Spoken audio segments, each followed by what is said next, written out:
Hello, I'm Dr. James Freeman from Fix Hep C, and this talk is on the use of generic DA medication in hepatitis C. Here are my conflicts. I've received travel support from European Egyptian pharmaceutical industries, Becker and Beacon. I've seen their factories and I've broken bread with their founders. I've eaten food provided by Gilead, BMS, AbbVie and Merck. I've deliberately prescribed medications from all of the above companies. And I run fixhepc.com, which assists patients wishing to exercise their legal rights to make a personal medication importation. The invention of DAAs was a triumph that rivaled the invention of penicillin. But the fact they are not being deployed at mass scale must be one of the greatest tragedies of modern times. Until recently, the deployment problem was price. And you can see that the originator prices are very expensive and generics less expensive. But recently we've seen some pleasant changes and a few zeros have been knocked off here and there. Our generic DA results have been presented at EASL, AASLD and CROI, and here is a new cohort of 870 consecutive patients of mine. Now you can see these results look pretty typical. But what I'd like to point out are a couple of things. One, when we reported at EASL this year, our GD3 results were less than 90%. We've since moved on to a more healthy cohort, and the results are pretty much in line with expectation. The other thing is that in genotype 2, this is the biggest group of patients in genotype 2 to take sofosbuvir to cladribine. Prior to this, if you aggregated everything, I think we had 49 out of 52 patients cured. So you can be pretty confident SOFDAC works well for genotype 2. Shouldn't really come as a surprise because this was presented at EASL, at AASLD this year. And what we can see is that there are many companies that are making generics that have proven bioequivalence. And what is that?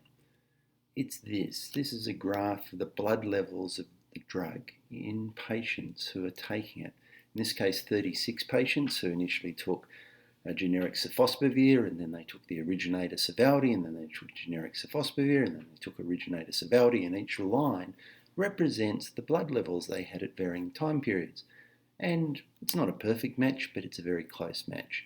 And that means that you're delivering the correct amount of drugs into patients and it's going to work.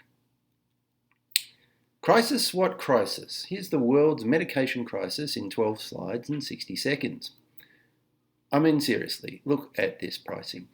We saw earlier today that 12 weeks of decladribine actually costs around $5 to manufacture. So there's a fair margin there. In fact, if Apple put the same margin on an iPhone, it would be well over $1 million. Pricing negotiations are conducted by bandits. And as a result, our payers can't afford to pay. And that results in rationing, where only the sickest patients get treated. We're doing nothing for prisoners or people who inject drugs. Our politicians pay lip service to attending to this issue. Many of our advocacy organisations are funded by pharma.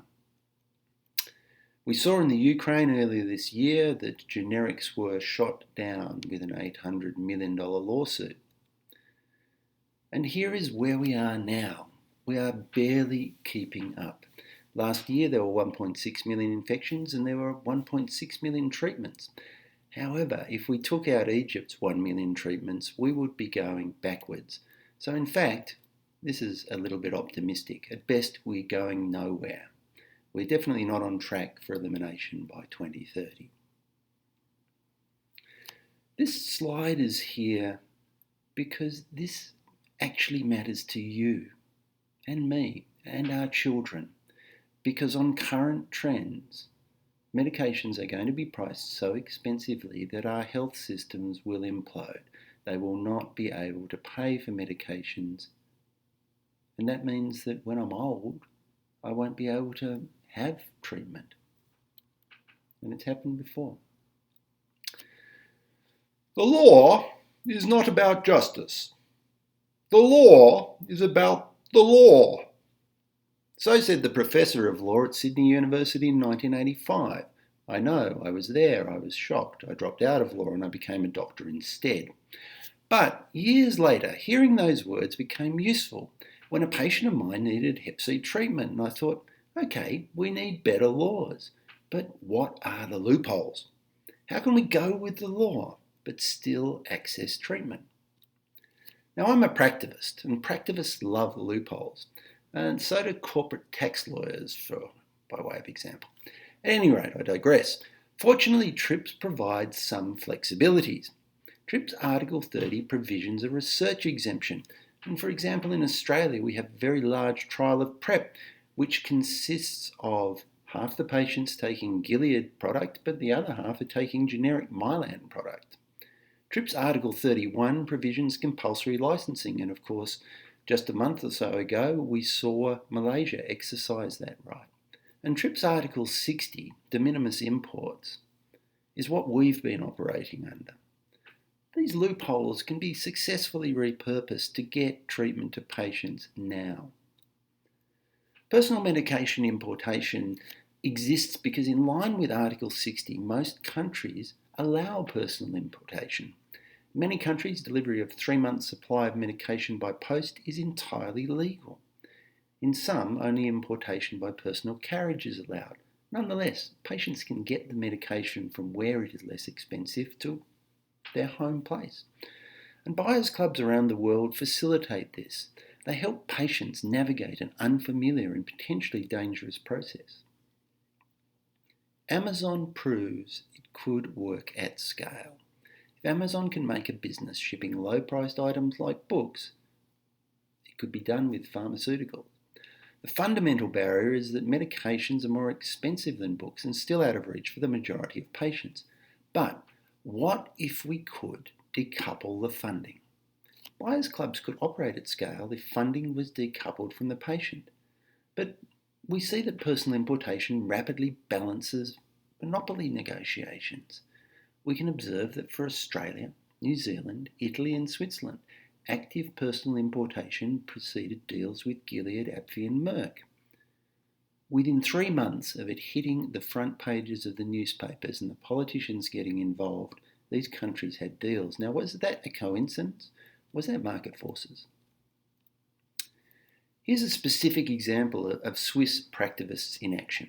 Swissmedic changed their personal importation laws, specifically round Hep C. And it was a quick regulation change, not a slow legislative change. All they did was say that instead of only being able to bring in 1 month at a time, you could have 3 months for Hep C medication. So instead of us sending 1 month, waiting for it to arrive, another month, waiting for it to arrive, another month, we could send it all in one go. The Swiss insurer Concordia found a way to fund patients. Of course, they couldn't fund generics, but they decided, while it couldn't fund generics, it could define generic Hep C treatment as a reasonable medical expense and reimburse the cost. After all, it reimburses costs for physiotherapy and iridology and many other things. A group of practivists achieved that result in 1 year, and of course, now they have funded treatment from Merck. Here are some other key practivist strategies. Hep C has no funding because it has no voice. We've got to get patients to speak to it. It's absolutely vital. They say the squeaky wheel gets the oil, and Hep C patients are largely silent. We need real inventiveness to get the message out because Big Pharma owns our media, our doctors, and our politicians. And I don't say that in jest. In the United States, Big Pharma spends $5 billion a year on media spend. The boards of all the major media organisations, with the exception of CBS, have a Big Pharma member. It takes 21 days before, on average, adverse stuff from the FDA gets reported in the media. There's $3.5 billion in disclosed spending to doctors. And there's $350 million that goes to politicians, and there aren't that many of them. The stories of drug prices unaffordable or patient gets generics, gets cured are actually becoming old news. But controversy fuels media fires. So let's be practivists, fact up, and act up. I've given you the numbers. I've given you the statistics, and they're all abstract. Here's the reality. I'd like to ask for 7 seconds of silence. That's 1 second for every patient that's died of Hep C around the world in the short time it's taken to give this presentation.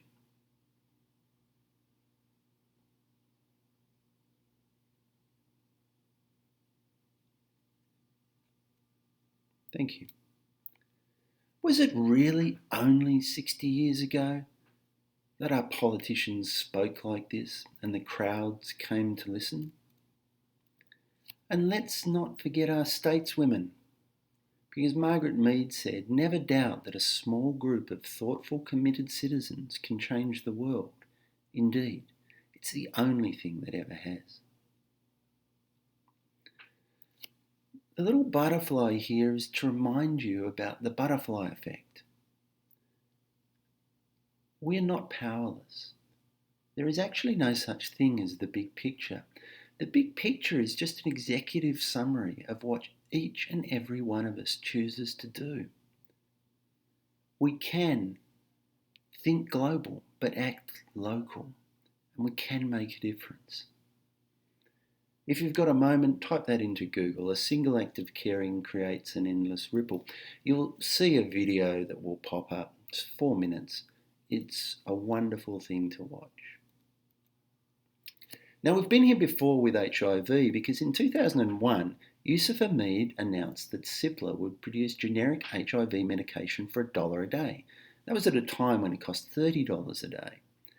In 2004, The Lancet published an MSF article about a study that had been conducted in Cameroon, and it demonstrated this cheap generic HIV medication worked as expected. Bioequivalent studies and WHO pre-qualification followed. And at the same time, the South African government got serious, with parallel imports of generic HIV medication forcing the drug companies back to the negotiating table, with the direct result that the $10,000 a year cost fell out of the stratosphere and back into the real world. Now, if we look at it on a graph, we can see the impact. When generics arrive, we start treating patients. It's an inflection point.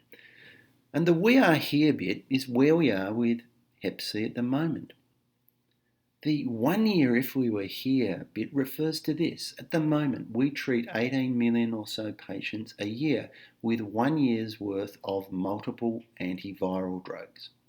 That would be 72 million 3-month courses, which would be enough to treat every single patient in the world for Hep C. We do have the challenge of finding them, but we certainly have the industrial capacity. We certainly have the paying capacity to do it. 1 year if we put our minds to it. That's all it would take. We've got the clinical, we've got the bioequivalence, we've got the pricing. So my question is simple. What are we waiting for? We have the power to fix Hep C. The real question is, do we have the willpower